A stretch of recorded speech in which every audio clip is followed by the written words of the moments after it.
Hi everybody, it's Rivki, and I am live in Kfar Etzion, which is in the Judean part of Israel, not far from Jerusalem. I'm just going to take a few moments to let our guests join us, and I'm excited to take you for a walk through a very modern, very vibrant kibbutz. So when you join, go ahead and let me know that you're here, and of course let me know where you're joining from. It's always really nice for our Lev Haolam community to meet people from different places and to see where you are supporting Israel from. If you look behind me, you'll see there is a razor wire fence, which is a common sight in Israel, and it's for safety. So we are accustomed to seeing razor wire fences to try to preserve the safety of the residents. So I see a couple of people have joined. Hi, let me know who you are and where you're joining from. I'm looking forward to seeing everyone. I'm going to turn around while we wait just so that you can see this busy intersection. It's very peaceful out this way, but certainly when you stand at the intersection of the kibbutz, you see how very busy this particular modern kibbutz is. Hi Fran, it's always good to see you. Hi Carol, lovely to see you both. Nancy, welcome. I see you guys are all awake, and you also have had interesting news in the States this past week. We certainly have had you all in mind. Shalom, shalom, Vanessa. Welcome, everybody. I'm so happy that you could be with us. Carol, I can't believe you're joining from Alaska. It must be really, really so super early for you. This is from me. I'm not such a morning person. As you can tell, I'm wearing my sun hat again because it has been still so sunny, so hot. This past week I was actually Monday and Tuesday down near the Dead Sea, and the temperatures were about 110 degrees in the shade. I was melting, I promise you that, so this actually feels pretty good to me. Okay, so I say let's go ahead and begin our journey. I am standing right outside the kibbutz entrance, Kibbutz Etzion. And you know what, you guys, I saw that our own Avi Rubin just joined us. Avi, of course, is on the support team. Avi, hi, welcome. We're happy that you're with us. We were also happy, you guys, Avi came back safe and sound to his family. He spent several months over the past 9 months with his reserve army unit, serving Israel, and just all the respect to him. It's just amazing. Really work with such an incredible team at Lev Haolam. And in fact, speaking of, Avi came home, and then just a few short weeks later, Yosef is now on the northern border, back with his unit again. So while we're talking about things of security and safety, I want you to notice behind me the razor wire fence. And for those of you in the States and in Europe, this probably looks really peculiar to live behind razor wire. And it is an unfortunate reality for many of our communities in Israel. It's just an absolutely necessary element to safety. So I am here just to orient you. You can see the sign for Kfar Etzion behind me.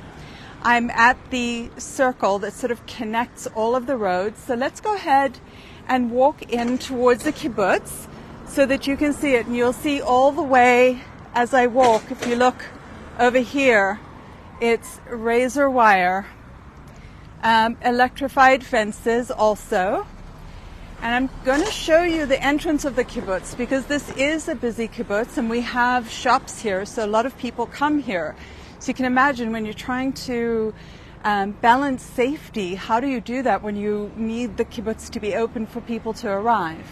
So I'm going to step out the frame kind of. If you look behind me where this car is driving in, you'll see that there is a boom that goes up and down So every single car that enters the kibbutz, a security guard or a member of the army is able to look at that car and discern if they should be going in or if they shouldn't be going in. Got a big bus over here that is headed in. I'm going to step away for a little less noise. And I also just want you to see and notice on either side of the gate, so I'm going to step here, there is kind of a cinder block behind me over here. And just across the street on the other side is another one, and it's decorated. You'll see the sort of painted area just behind that car. What are these? Well, these are also for guarding. So you'll see that there are sandbags on top of them. And then if we come back behind here, you can actually stand inside the cinder block. The purpose of this is in the event that we needed extra security, soldiers could stand in here and have a measure of protection from car ramming attacks and so on. We have these cinder blocks at bus stations in Israel because some years back there began a trend of terrorist attacks ramming pedestrians who are standing at the bus stop. And here you see the yellow gate. And you'll notice also that it's letting us know that we are under camera surveillance. And this is security guards say hi. So we're under camera surveillance, and it's just sort of something that is expected, and it's nobody is upset about it because it really is a measure of safety for all of us who live here. All right, so we are now inside the kibbutz. We've passed the front entrance. And over here, to my left, you'll see behind me a big billboard. This is the area down towards the shops, and I will take you there so that you can see it, because I think it's kind of fun to see what that looks like in Israel on a kibbutz. So, as we get started, for those of you who are not familiar with the kibbutz movement, it was a movement that was started at the turn of the 20th century. So when Jews started coming back primarily from Eastern Europe, from the Pale, from around Russia, Ukraine area. When they arrived, they established collective farms that are called kibbutz, multiple kibbutzim. And the whole idea with the kibbutz is everybody banded together and everyone had equal access to the means of production, right? Everybody took jobs. Nobody had favored status over another. So maybe one day you'll be in the field, harvesting, digging. Maybe the next day you'll be working in, say, the children's house. I know that many of you are familiar with Golda Meir. She actually worked in the children's house when she was at a kibbutz, in addition to doing many other tasks as well. Okay, so this is a kibbutz. This one was established in 1921 by a group of, I think it was 14 families who came from Jerusalem. They were Orthodox Jewish religious families, and they came and they established a settlement right here. And later on in the early 30s, a gentleman called Shmuel Holzman purchased land for the kibbutz. It's called Kibbutz Kfar Etzion. So Etzion is kind of a play on Shmuel Holzman's name. I actually did research on this because I always wondered why it was called Kfar Etzion. So you see, you guys, you're helping me with my knowledge.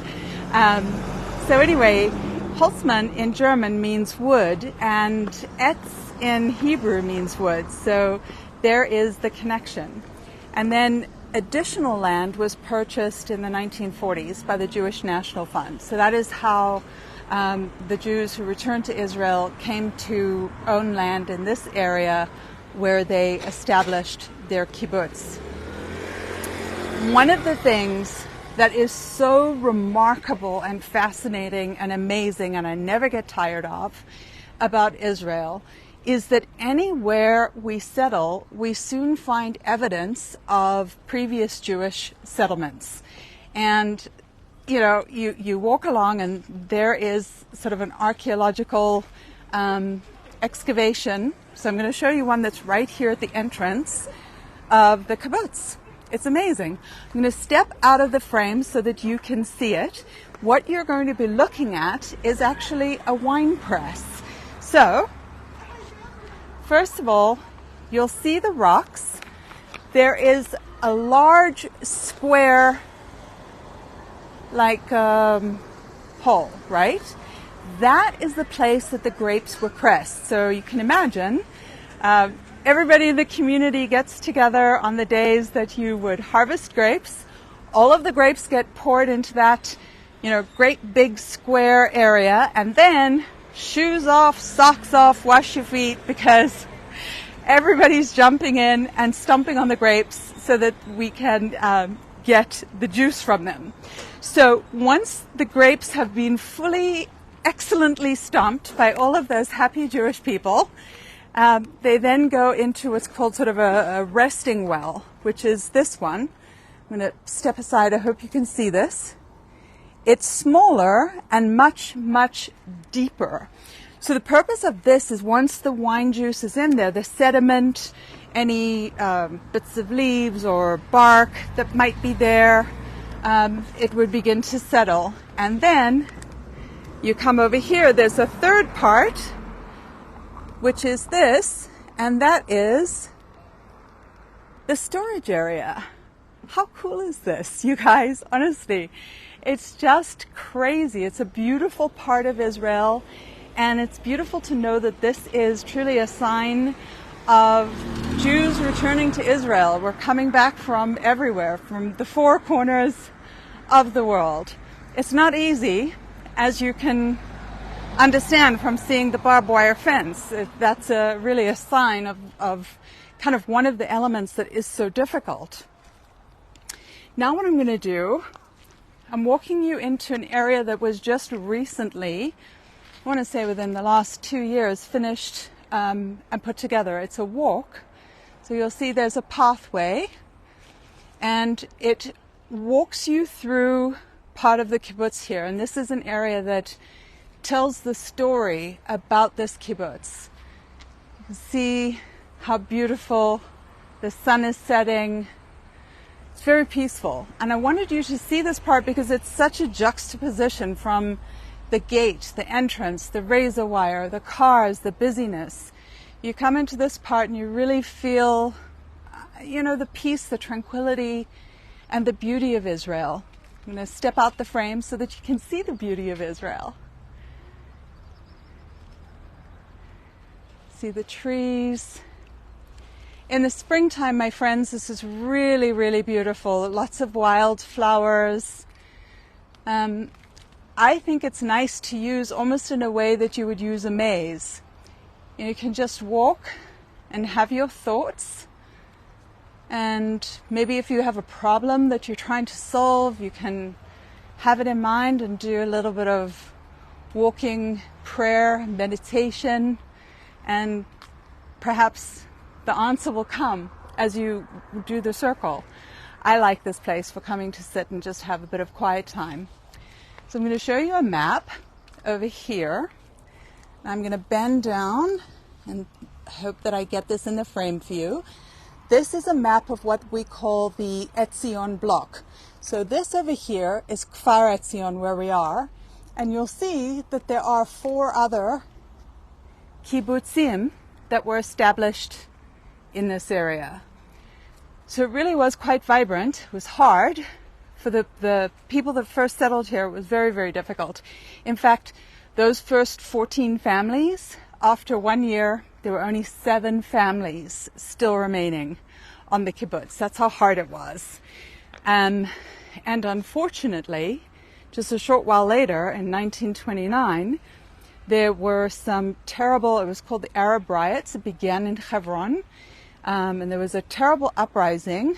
And as we are familiar in Jewish history, it seems to be wash, rinse, and repeat. But there was a massacre that happened. So in this particular area, of course, everybody had to get out. Fortunately for Kfar Etzion, the people who lived here did find sanctuary, so they weren't actually killed in 1929. So, Israel the Holy Land, the Jewish people, always a rough history, and yet, at the same time, always Am Yisrael Chai. It is remarkable. As much as this country has struggled to reestablish itself, as we've, had to clear ground. In fact, if you look behind me, this is what the ground looked like. So imagine if you want to come and farm, this is not really farming conducive. So before you can sow a seed or farm, you got to do some rock moving and cleaning and getting out of the weighing. And so actually I'll move over this way to show you. This is one of the things that they did at the kibbutz, was they had a rock quarry because they needed to clear ground to plant, and they also had all of these great rocks that they could then shape for building.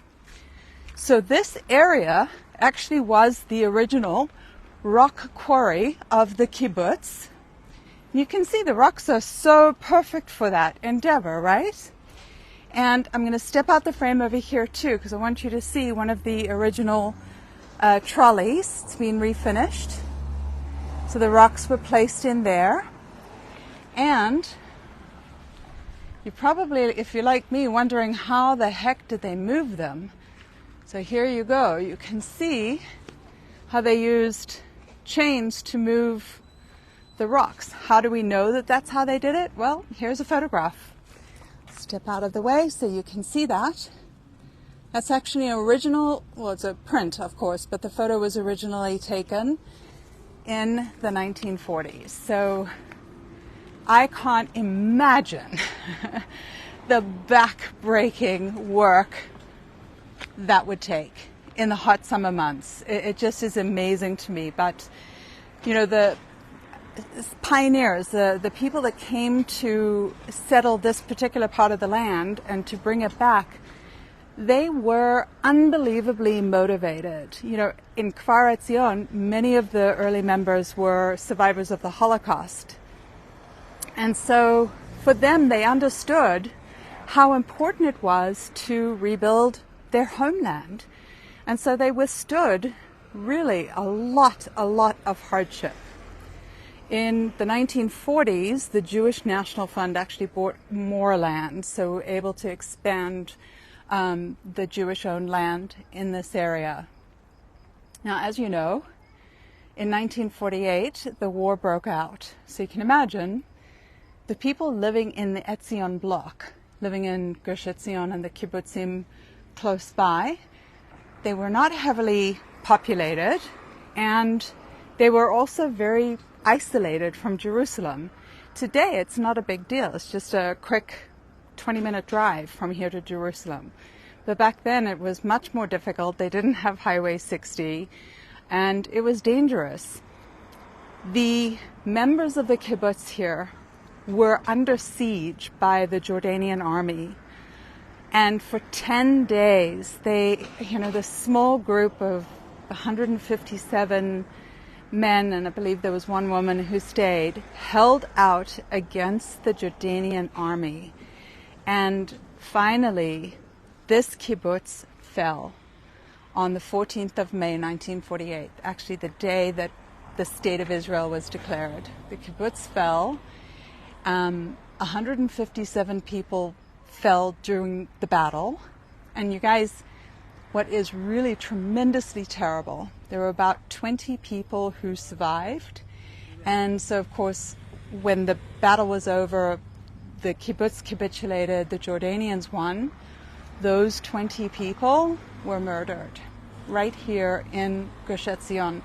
And their bodies remained here for over a year and a half before the Jordanians allowed somebody to come in and get them for burial. Those people who were murdered here are now buried on Har Herzl with the other heroes, past and present, of the land of Israel. So you can see this is a very historically deep, rich place for Lev Haolam to have its roots.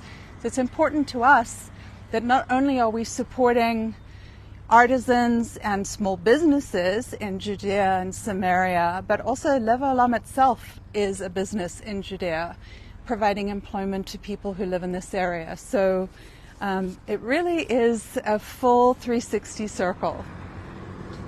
So having taken you through history a little bit, we're going to go now into modern Gush Etzion.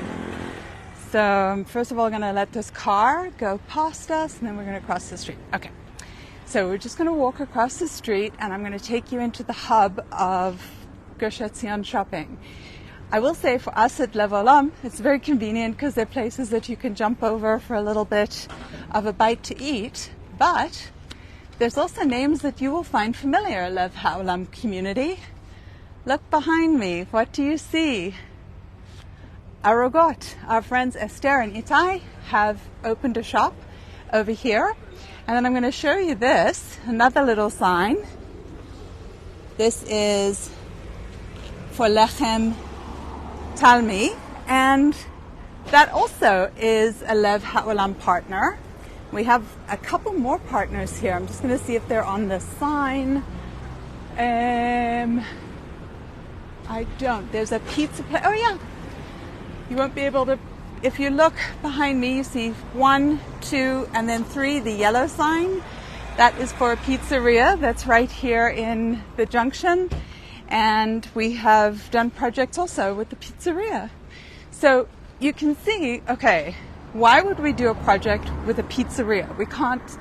We can't send you a pizza from here. But you know what? Our mission is to help businesses that need help. And sometimes that means it's a pizzeria who's in your own neighborhood, just 40 footsteps from the Lev Haolam office. And so we worked with them, with Elchanan, and he created his salad topping that he actually serves in the pizzeria.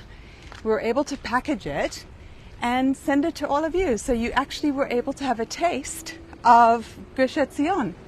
And that's just part of like one of the ways that Lev Haolam is really able to help real families, real Israelis right here in the Holy Land, which I think is really spectacular.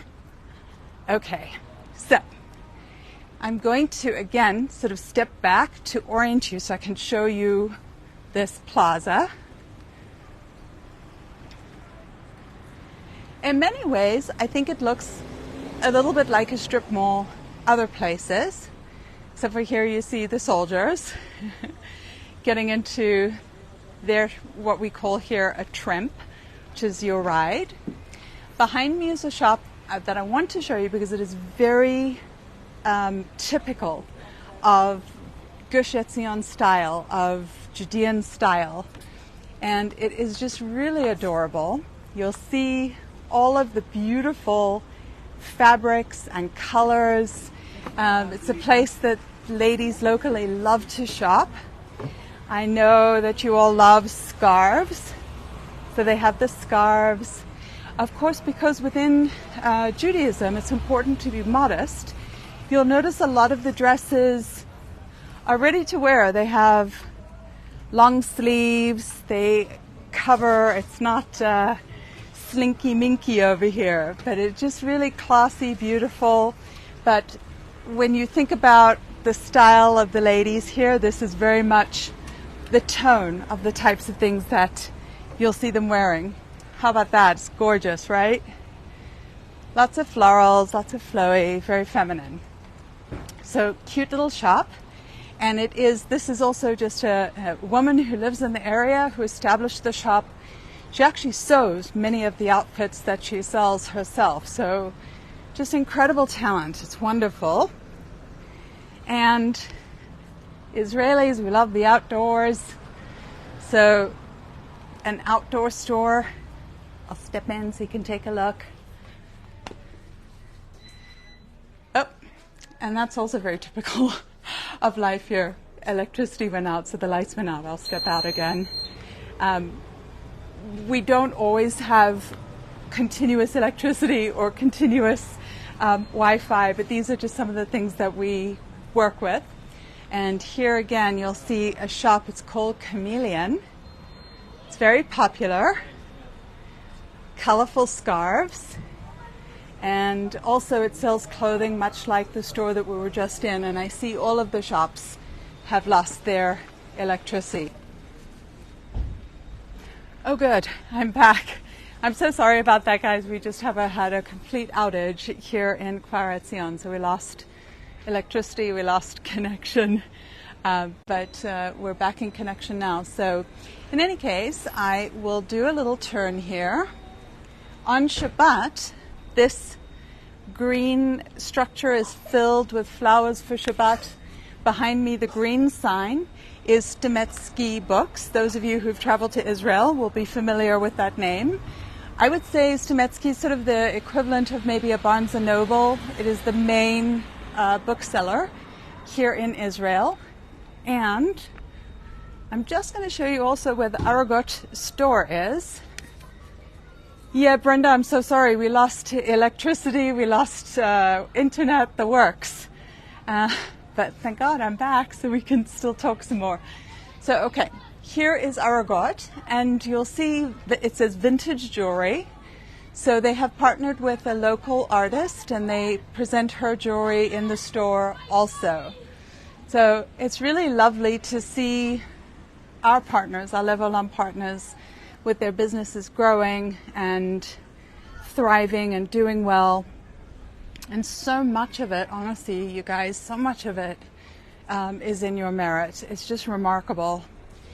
And I'm going to show you behind me, there is some restaurants down at the end. Lovely hummus restaurant that you can go and get a quick bite during the daytime, lunchtime if you forget your lunch like I did today. I'm now going down the steps because I want to show you how close this is to Lev Haolam. Because we've been in the Lev Haolam office and we've been in the Lev Haolam warehouse.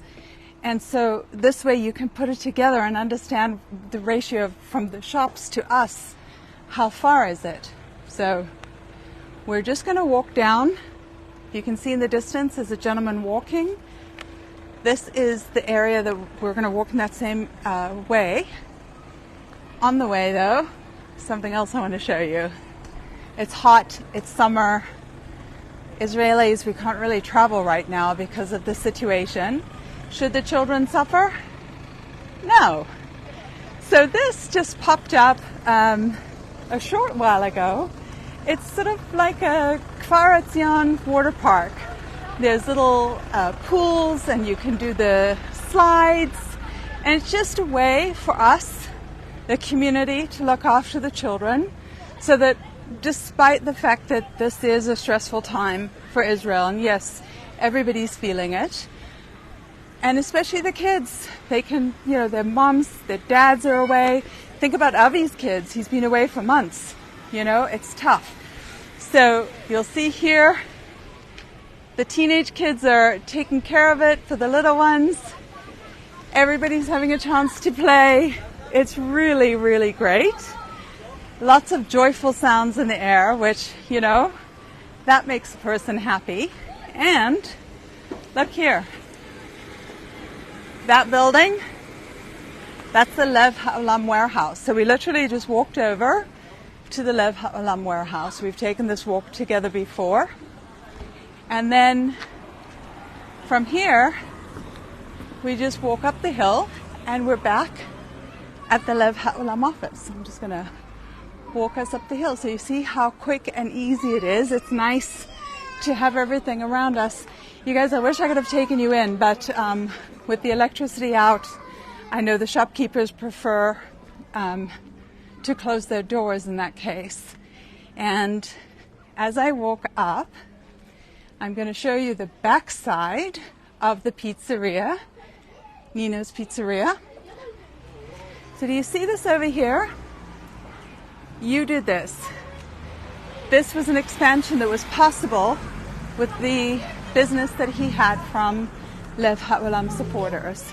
So when you think about, does a subscription really make a difference? It does. This is the difference that it makes. Tangible ways people are able to be helped, which is remarkable and also very cool. I don't get tired of it. So for those of you who are on the live with me who are members, as we say here, it's in your zchut, it's in your merit. Thank you very, very much. And you can see the sun setting. Wow, isn't that gorgeous? Oy, what a blessing, right? What a blessing it is to live in Israel. And then this is the Lev Haolam office. So we're back where all the work happens. And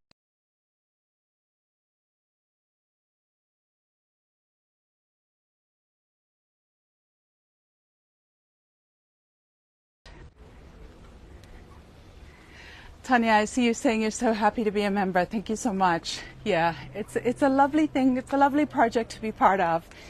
I know absolutely the people who love Israel. If they could be part of this, they would be part of this. If you have questions, just let me know. I'm going to slip through our lobby here. Actually, there's, I don't want to disturb. They're having a special event. Don't know if you can see in the window. There is a special event that's happening, so we won't disturb them. But this is just another way for you to see how the community comes together. Israel's very community-minded. It's very family-minded, community-minded. It extends to all people. And if you don't have a family, I promise you another family is going to take you in so that you will feel like you have a family. And that truly is the beauty of Israel. So, my friends, I hope you enjoyed it. I always just honestly have such a fun time spending time with you and sharing parts of Israel that I love so much, and sharing stories of our producers, the people that we work with, such a special, beautiful group of people.